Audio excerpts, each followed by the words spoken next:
지난주에 우리가 가인과 아벨이 하나님께 드린 제사에 대해서 살펴보았습니다. 이 제사는 오늘날 뭐가 같다고 했습니까? 예배와 같다라고 이렇게 말씀을 드렸습니다. 하나님께서 하나님께서 주목하시고 주시하시는 그러한 예배와 그러한 제물과 그렇지 못한 것의 차이가 하나님의 뜻을 알고 하나님의 뜻을 따라 순종하느냐 그렇지 않느냐에 달려있다라고 하는 것을 살펴보았습니다. 그리고 하나님의 뜻을 따라 순종한 그 결과가 바로 아벨은 하나님이 연락하시는 하나님이 주목하고 주시하시는 그런 예배를 드렸지만 결국 그는 희생의 제물이 되어졌습니다.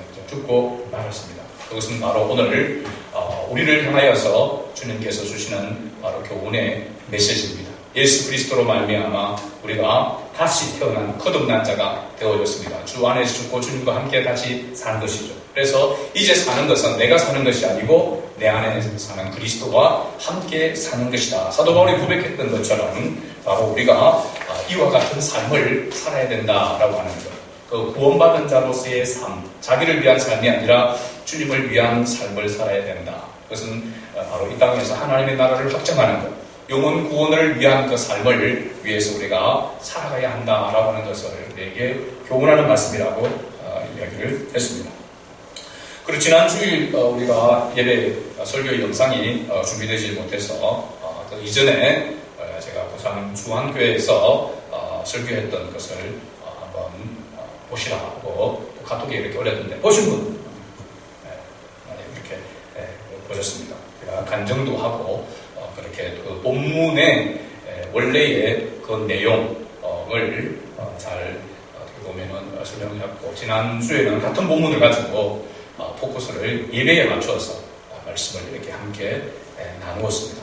우리가 교회에서도 목회자가 이야기를 할 때에 이게 나쁜 것이 아니고 하나님의 뜻 안에서 덕이 되고 유익이 되는 것들을 한다면 여러분들이 순종할 때에 하나님의 은혜와 복이 또 넘치게 될 줄로 믿습니다.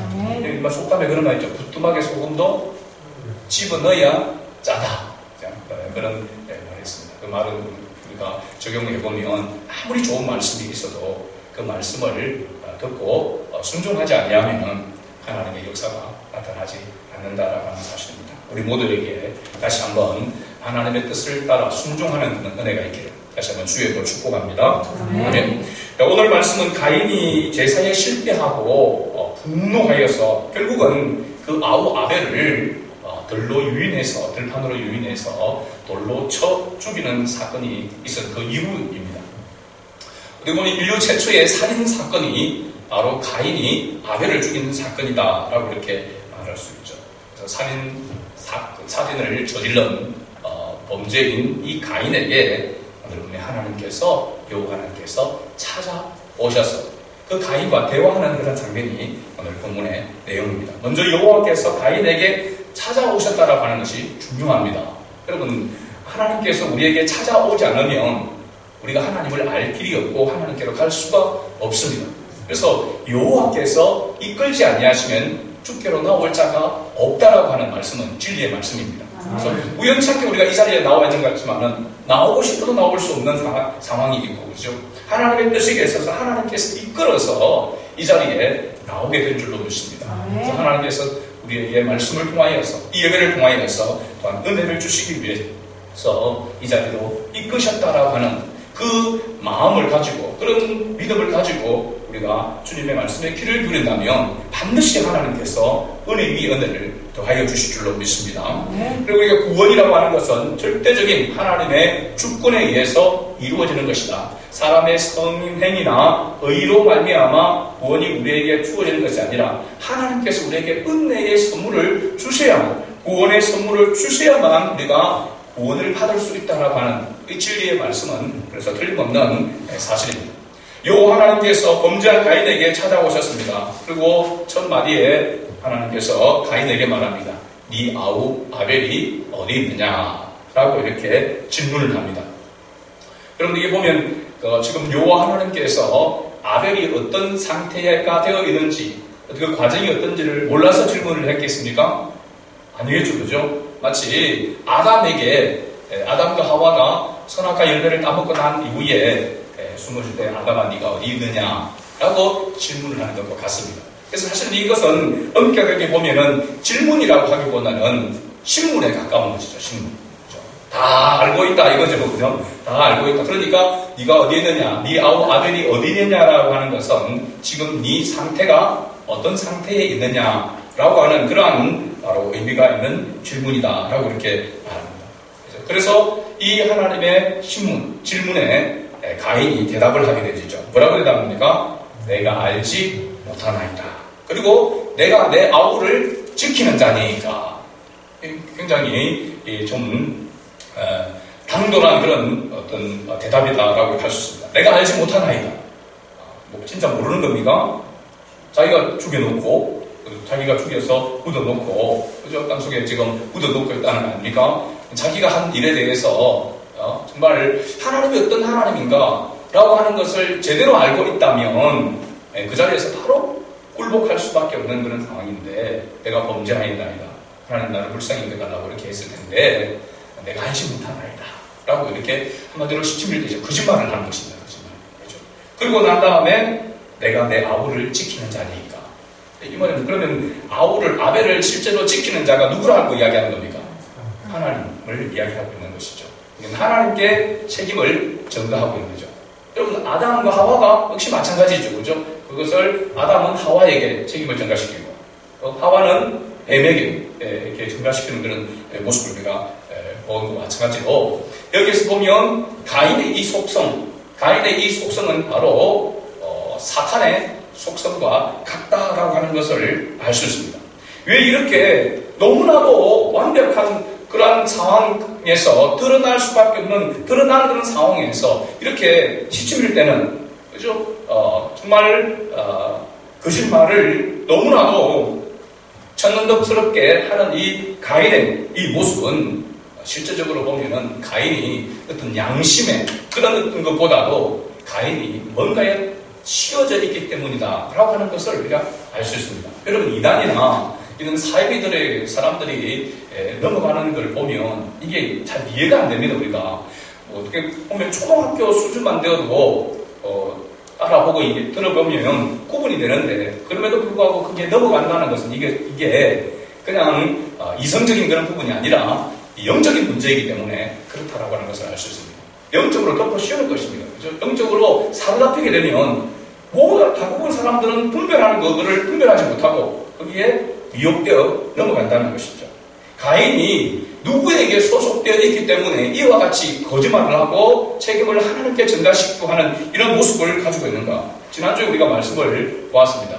가인이 어디에 소속되어 있는가? 말씀이 바로 요한 1서 3장 12절 말씀에 분명하게 나타나 있음을 우리가 확인할 수 있었는데 요한 1서 3장 12절 같이 읽어봅니다. 가인같이 하지 말라. 그는 악한 자에게 속하여 그 아우를 죽였으니 어떤 이유로 죽였느냐? 자기 행위는 악하고 그의 아우의 행위는 의로움이라. 아멘.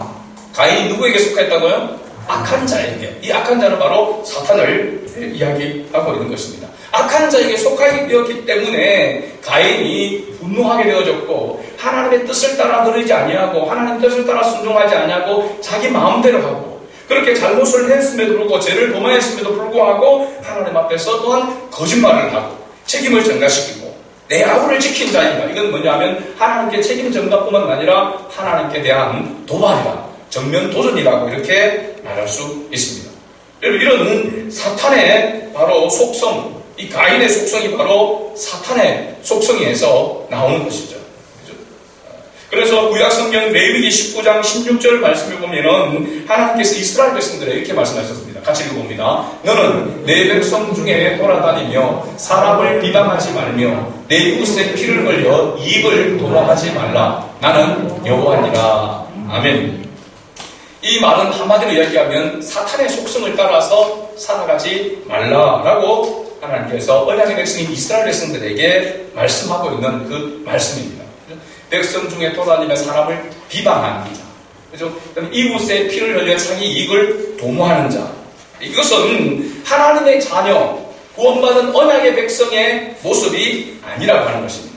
바로 사탄의 속성이요, 가인의 속성이요. 이것은 죄악의 속성, 죄의 속성을 따라서 사는 사람의 그 모습을 이야기하고 있는 것입니다. 저 이 말씀을 오늘날 우리의 삶 가운데서 적용해 본다면은 우리는 세상의 윤리와 도덕의 기준에 따라서 살아서는 안 되고 하나님의 뜻을 따라서 살아야 된다라고 하는 것을 분명하게 말씀해 주고 있습니다. 예로 우리가 건전한 투자를 하는 것, 나라의 경제를 위해서 또 이웃의 복지와 그런 것을 위해서 우리가 건전하게 투자를 하는 그런 부분들은 필요한 그런 부분이라고 할 수 있습니다.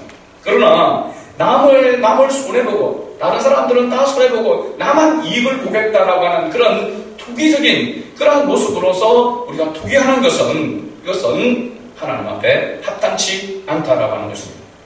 그렇죠? 사람들은 그렇습니다. 많은 사람들이 다 손해를 보더라도 나만 이익을 본다면 오히려 많은 사람들이 손해를 보고 그렇게 되면 나는 이익을 볼 때 더 많은 이익을 볼 수 있다라고 하는 그런 마음과 그런 태도와 자세를 가지고 삶의 모든 가운데서 적용해야 하는 것은 성경적이지 않다는 겁니다. 하나님의 뜻에 합당하지 않다는 것입니다. 그 속성은 가인에게서 나오는 속성이요 사탄의 속성이다라고 하는 것을 말해주고 있는 것이죠. 그렇다면 우리 그리스도인은 어떤 모습으로 살아가야 되는가라고 하는 부분에서 신약성경 빌립보서 2장 3절과 4절 말씀에 이렇게 말씀하고 있습니다. 같이 읽어봅니다. 아무 일에든지 다툼이나 허용으로 하지 말고 오직 겸손한 마음으로 각각 자기보다 남을 낮게 여기고 각각 자기 일을 돌볼 뿐더러 또한 각각 다른 사람들의 일을 돌보아 나의 기쁨을 충만하게 하라. 아멘. 이 말씀 굉장히 중요한 것이죠. 첫 번째는 우리가 어떤 마음을 가져야 된다고요? 겸손한 마음입니다. 예수 그리스도의 마음은, 예수님은 나는 마음이 겸손하고 온유하다라고 그렇게 자신을 향했습니다. 예수님 자체가 겸손과 온유임을 말하고 있죠. 그죠? 그래서 겸손한 마음은 예수님의 마음입니다. 그죠? 그 겸손한 마음은 자기보다 남을 더 낮게 여기고 각각 자기 일을 돌아볼 뿐더러 또한 다른 사람의 일을 돌보아. 그래서 고아와 과부와 나그네를 돌보라고 하나님께서 이스라엘 백성들에게 그렇게 명령했습니다. 스스로 살아가기 힘든 가운데 있는 자들을 돌아보는 것이 하나님의 자녀의 그런 모습이다. 여기 또 중요한 것은 다른 사람들의 일을 돌보아하는 것, 여러분 선을 행하는 것, 다른 사람들 위해서 봉사하고 헌신하는 것, 그것들이 필요하지만 그것이 나의 기쁨이 되어서는 안 됩니다. 여기서 나의 기쁨은 누구를 말하는 것인 겁니까? 예수 그리스도를 기쁘게, 주님을 기쁘게 해야 한다는 것입니다. 남을 도와주고 남에게 선을 베풀고 착한 일을 행함으로써 자기 만족, 자기가 기뻐하는 것을 위해서 사람들은 그렇게 많은 사람들이 그렇게 합니다. 그러나 우리는 자기의 기쁨만이 아니라 반드시 주님이 기뻐하는 것이 되어야 된다는 사실입니다. 그래서 우리가 구제하고 선을 행하고 하는 그 모든 것은 바로 주님을 위한 것이어야 되는 겁니다. 그래서 교회에서 하는 모든 구제와 선을 행하는 생명을 구원하는 것, 영혼을 구원하는 것에 목적이 있어야 한다는 사실입니다. 이것이 세상의 구제와 봉사와 교회에서의 구제와 봉사의 차이점이라고 할 수 있습니다. 분명한 목적은 우리는 자기를 위해서가 아니라 바로 주님을 위해서 해야 한다라고 하는 것이죠. 이것이 바로 그리스도인이 가져야 될 속성, 예수님의 속성이고 바로 그리스도인이 추구해야 될 그런 삶의 자세라고 하는 사실입니다. 다른 말로 하면 이것이 바로 기독교 윤리이고 하나님께 소속된 사람의 삶이다 라고 그렇게 말하는 것입니다. 가인은 이것을 지금 잃어버렸다는 것입니다. 가인의 모습이 하나님을 떠난 모든 인간의 모습입니다. 오늘 본문 창세기로 다시 돌아와서 4장 10절 말씀에 보면 이르시되 네가 무엇을 하였느냐 네 아우의 피스토르가 땅에서부터 네게 호소하느니라, 내게 호소하느니라. 이미 하나님은 가인이 어떤 일을 행하고 아벨이 어떤 상태에 있는지를 알고 있습니다. 그런 가운데 가인이 그렇게 거짓말을 하고 대적하며 책임을 전가하는 그런 모습을 보면서 하나님께서 드디어 이제는 판정을 내리시는 것을 봅니다. 11절 말씀입니다. 같이 읽어볼까요? 4장 11절. 땅이 그 입을 벌려 네 손에서부터 네 아우의 피를 받았은즉 네가 땅에서 저주를 받으리니. 자, 여호와 하나님이 가인에게 내리신 판정은 한마디로 땅의 저주입니다. 땅의 저주. 가인은 뭐 하는 사람이었습니까? 농사하는 사람이었습니다. 농사하는 자에게 땅이 저주를 받게 되어진다면 이건 어떻게 살 수 있습니까? 없습니까? 살 수 없죠. 그래서 뒤에 말씀에 보게 되어지면 한 군데에 머물 수 없고 해서 유리하는 자. 이 유리한 자는 뭡니까? 떠돌아다닌다는 것입니다. 떠돌이의 생활을 하게 될 것을 이야기하고 있습니다. 땅의 효력이 상실될 것을 이야기하고 있고, 그 다음에 두 번째 저주가 바로 유리하는 자, 떠돌이가 된다라고 하는 것입니다. 이 말씀은 이 떠돌이, 유리하는 자가 된다, 떠돌이 생활을 하게 될 것이다 라고 이야기하는 것은 14절 말씀과 연결되어 있습니다. 창세기 4장 14절을 같이 읽어볼까요? 주께서 오늘 이 주변에서 나를 쫓아내시온즉 내가 주의 낯을 배웁지 못하리니 내가 땅에서 피하며 유리하는 자가 될지라. 물을 나를 만나는 자마다 나를 죽이겠나이다. 아멘. 여러분, 떠돌이 생활을 하니까 유리하는 자가 되니까 어디 가서 정착하려면 어떻게 될까요? 거기에 있는 사람과 싸워야 됩니다. 그래서 빼앗든지, 그렇죠? 빼앗아서 쫓아내야 됩니다. 이건 한마디로 이야기하면 뭘 이야기냐면 전쟁을 이야기해요. 전쟁의 삶이에요. 전쟁 같은 사람입니다. 전쟁 같은 바로 삶을 이야기하고 있는 것입니다. 지금 우리 권사님도 기도하셨지만 우크라이나 전쟁, 러시아와의 전쟁을 하고 있는 것은 같은 바로 그런 모습입니다. 그렇죠? 그 땅을 차지하기 위해서 어떤 그런 힘의 논리로 빼앗으려고 하는 그 가인의 바로 속성과 같은 그런 모습이라고 이야기할 수 있습니다. 그래서 우리가 또 한 가지 여기에서 우리가 중요하게 생각하고 넘어가야 될 것이 있는데, 성경을 보면서 조금 의아해하는 그런 부분들이 있을 것입니다. 지금 가인에게 하나님께서 네가 만나는 자마다, 이 만나는 자마다, 지금 등장 인물로 보면은 아담, 하와, 그 다음에 누굽니까? 가인. 세 사람밖에 없잖아요. 아벨은 죽었습니다.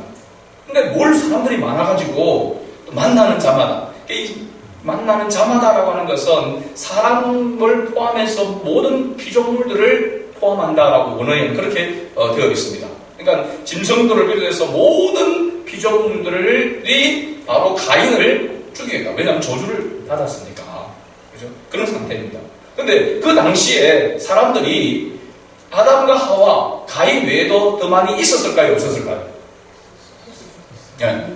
그럼 성경을 볼 때에 성경은 그 당시의 역사와 사건들을 모두 기록한 것이 아닙니다.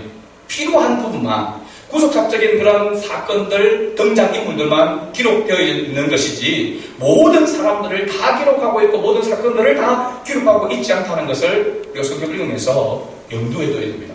그래야만 지금 이 짧은 어떤 시간과 사건 속에서 실제적으로는 많은 시간과 역사의 흐름이 있는 가운데 있다라고 하는 것입니다. 그러니까 지금 아담과 하와, 가인 외에도 사람들이 지금 많이 앞으로 또 있게 되고 지금 그런 상태에 있는 것을 전제로 해서 말하고 있는 것입니다.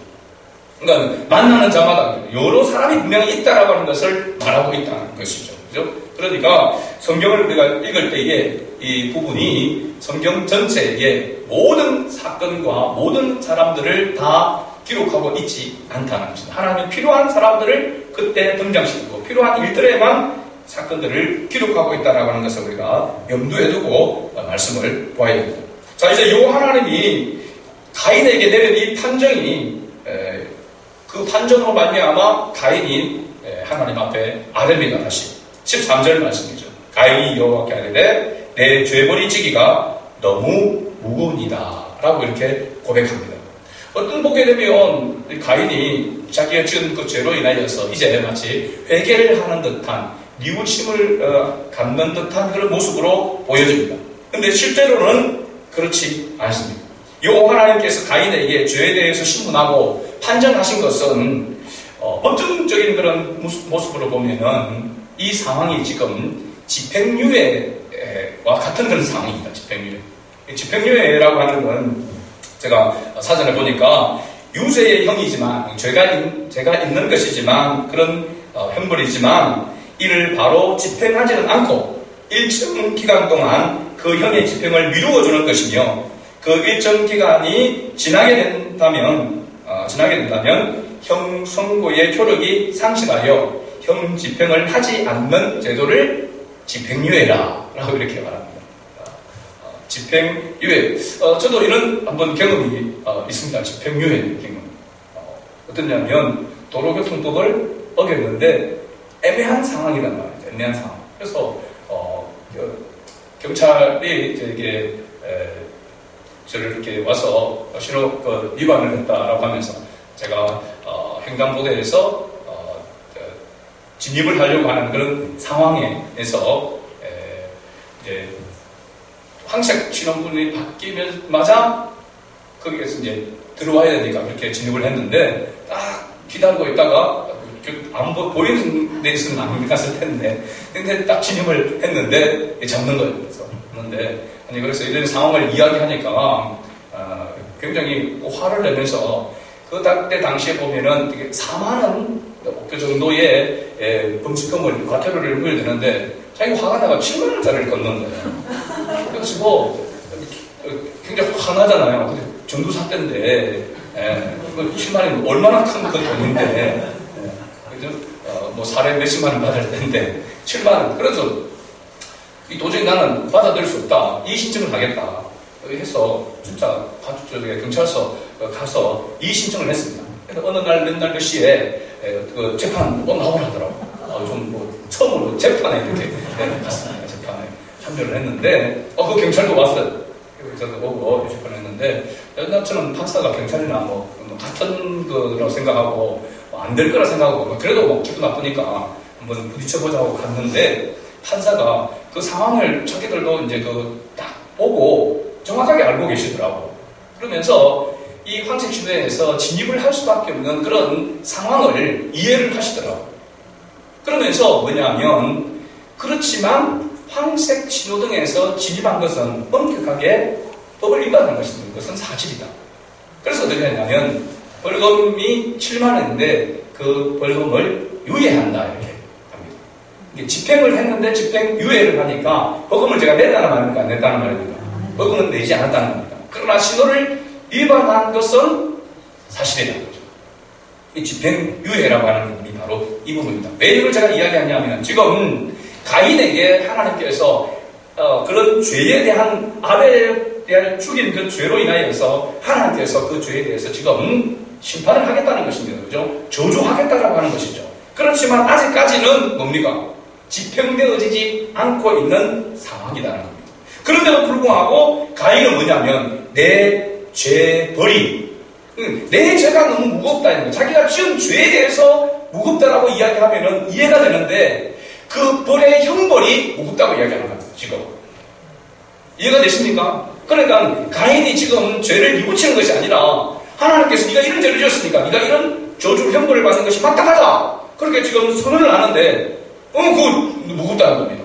죄벌이 그런 지금 상황이 이 집행유예와 같은 그런 판정을 하나님께서 내렸었는데 가인은 거기 죄벌이 무겁다, 죄짐이 너무 무겁다라고 이렇게 이야기를 하는 겁니다.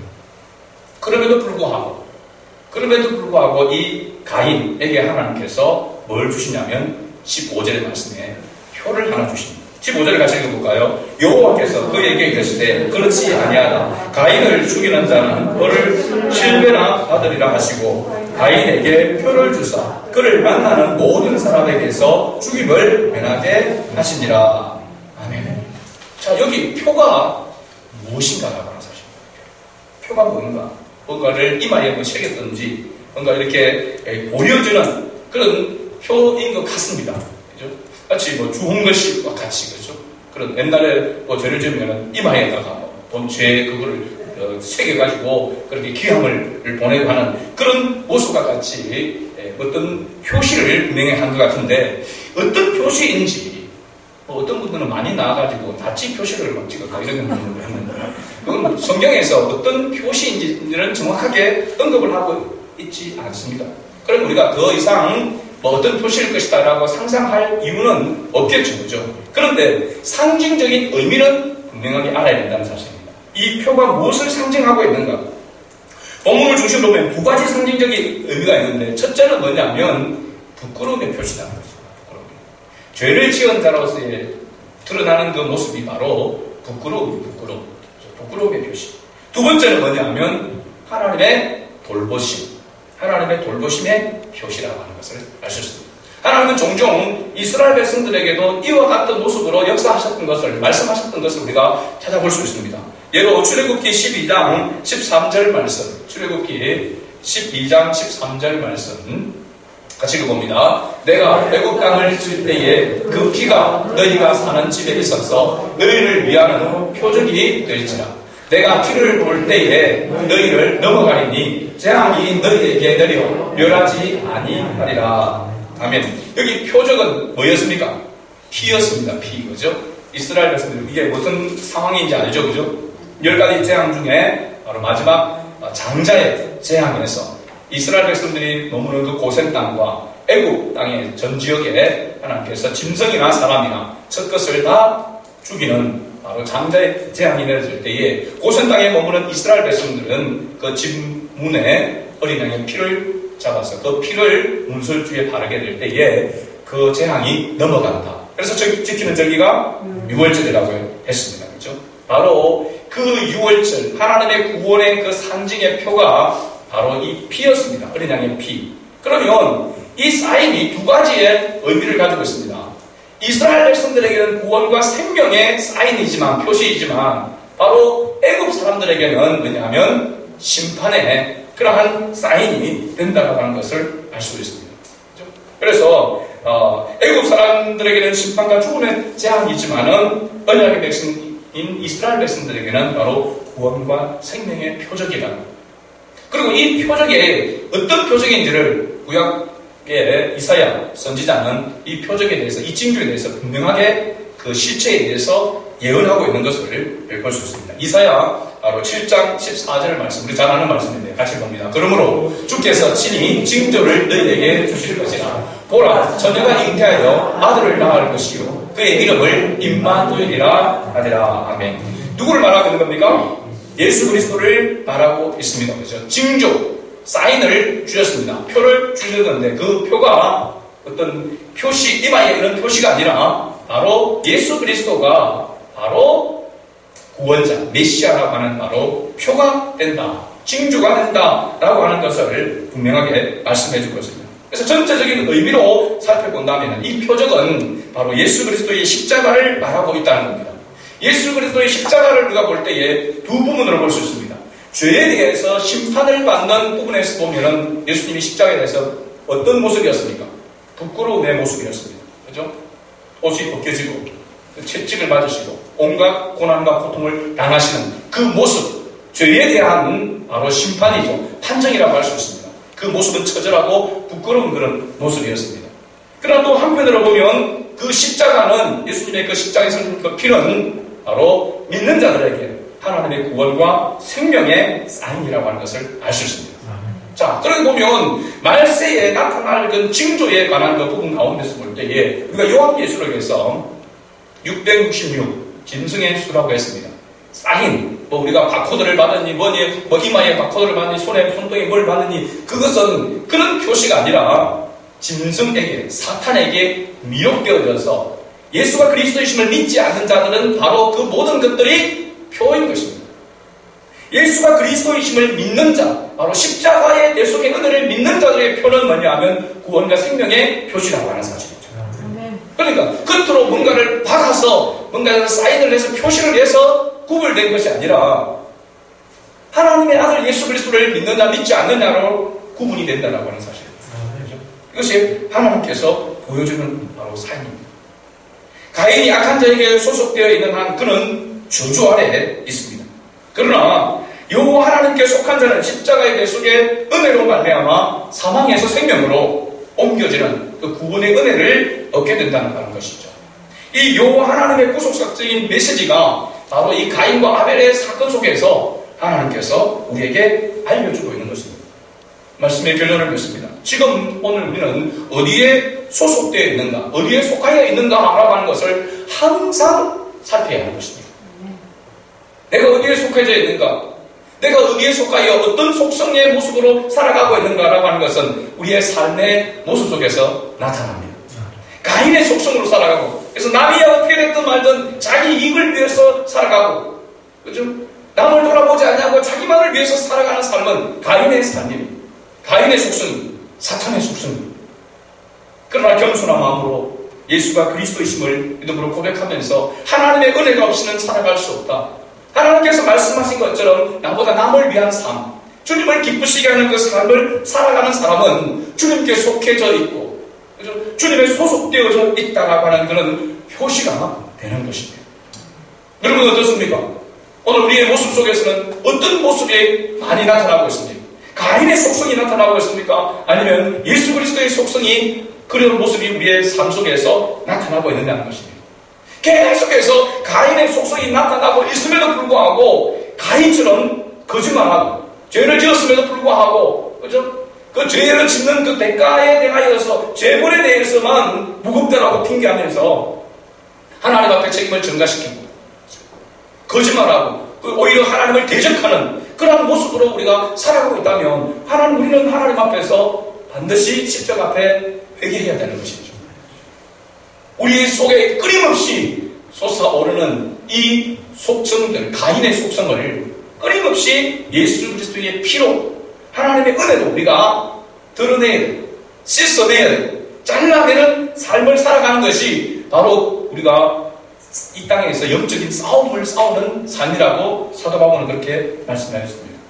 그리고 내 속에서 내일의 삶 속에서 하나님이 기뻐하시는 겸손한 마음과 자기 자신을 돌아보아 남을 유익하게 하는 그런 삶, 영혼을 구원하는 그 일에 우리가 집중하지 아니하고 다른 것에 우리가 매여서 다른 것을 쫓아가고 있고 그의 그런 모습들이 계속해서 나타나고 있다 한다면 우리는 심각한 중병에 걸린 것입니다.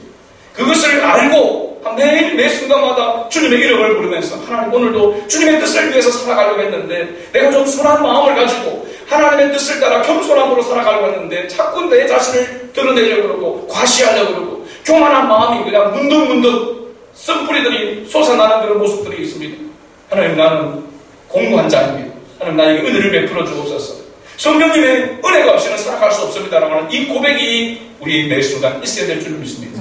그런 고백이 없고 그냥 뭐 사람들도 이렇게 살아가니까 그냥 그의 세상의 풍류에 맞춰서 살아가고 남들이 저렇게 돈을 번다고 하는데 돈 못 버는 사람이 바보다라고 생각하고 그 돈을 벌기 위해서 그렇게 혈안이 돼가지고 그것을 쫓아가고 있다고 한다면 그럼에도 불구하고 자기가 그것이 잘못이다라고 하는 것, 죄라고 하는 것을 깨닫고 있지 못한다면 심각한 중병에 걸려있다라고 말할 수 있는 것이죠. 오늘 저와 여러분, 저는 목회자로서 여러분도 성도로서 우리 자신을 한번 깊이 돌아보는 은혜가 있기를 원합니다. 주님의 은혜가 없이는 살아갈 수가 없습니다. 여호와 하나님께서 이끌지 아니하시면 주께로 가볼 자가 없다고 말씀했습니다. 우리 여러분, 우리 성도들 한 사람 한 사람이 주님의 은혜 안에 머물기를 원하고 하나님의 뜻 안에서 주님을 기쁘시게 하는 삶을 살아가기를 위해서 더욱 다시 힘쓰며 나아가는 은혜가 있기를 주의 이름으로 축복합니다. 아멘.